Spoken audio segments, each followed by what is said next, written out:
या देवी सर्वभूतेषु माँ लक्ष्मी रूपेण माँ संतोषी रूपेण संस्था नमस्तस्यै नमस्तस्यै नमो नमः।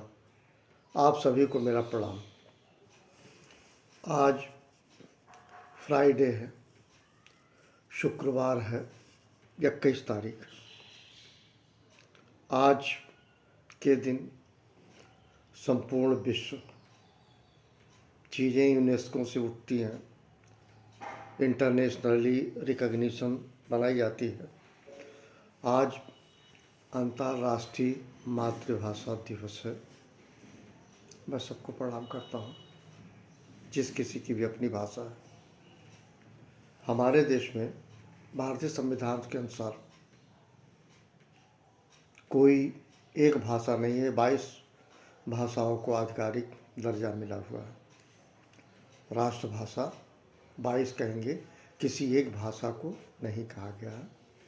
मैं हिंदी पे जोर इसलिए दूंगा क्योंकि मैं हिंदी भाषी क्षेत्र का हूँ और महात्मा गांधी जी भी अंग्रेजी भाषा के हमेशा विरुद्ध थे और एकता अनेकता में एकता का वो कहते थे। अगर कोई इस तरह से ऐसा लगता था जैसे अंग्रेजियत अलग चली जाती थी, बाकी भाषाएं अलग चली जाती थी, तो उसके महात्मा गांधी जी विरोधी थे।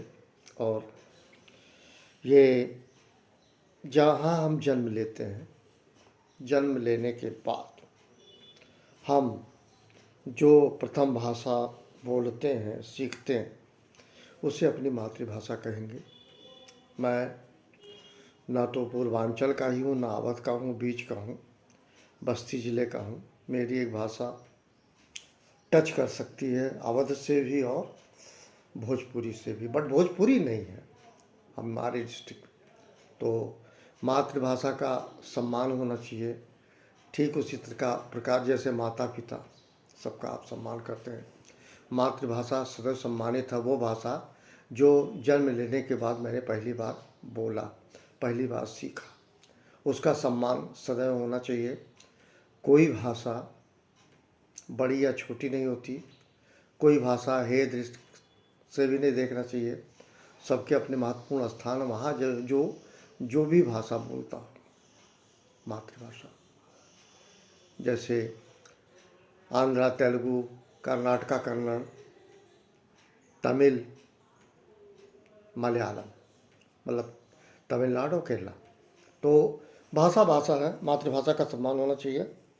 और वो किसी भी व्यक्ति की सामाजिक भाषाई का पहचान भी बताती है, ये कहाँ के हैं।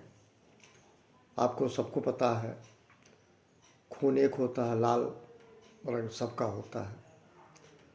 अलग अलग प्रांत के लोग होते हैं, अलग अलग उनका फिजिकल स्ट्रक्चर बहुत नहीं हो सकता, लेकिन जब वो बोलते हैं उससे पहचान में आ जाते हैं ये फला जगह के हैं। तो मातृभाषा का सदैव सम्मान करना चाहिए। सारी भाषाएं हमारी अपनी जो मातृभाषा है उसी में हम अपने को संलग्न कर ले। अगर मैं हिंदी की बात करूं तो हिंदी से टफ कोई भाषा नहीं है, बहुत कठिन है हिंदी। और हिंदी बोलना, लिखना, पढ़ना शुद्ध तरीके से आसान भी नहीं है। मैं किसी विशेष भाषा पे नहीं कहूँगा, नहीं ये होगा कि सेल्फ सेंटर्ड बात कर रहे हैं। मैं आत्म केंद्रित नहीं हूँ, बस इतना कहूँगा, मनुष्य ने जहाँ भी, जिस जगह भी, जैसे जन्म लिया और जो भी भाषा वो बोला, वो उसकी मातृभाषा कहलाई जाएगी। और सबको मातृभाषा का सम्मान भी करना चाहिए। कहीं भी जाएं वो ये आइडेंटिफाई करें कि ये व्यक्ति वहाँ के हैं, ये उनकी मातृभाषा पहचान कराती है। इसलिए सामाजिक और सांस्कृतिक व्यवस्थाएं उनकी भाषा से होती है। पुनः विश्व मातृभाषा दिवस पे मैं सबको बधाई देता हूँ। Thank you very much.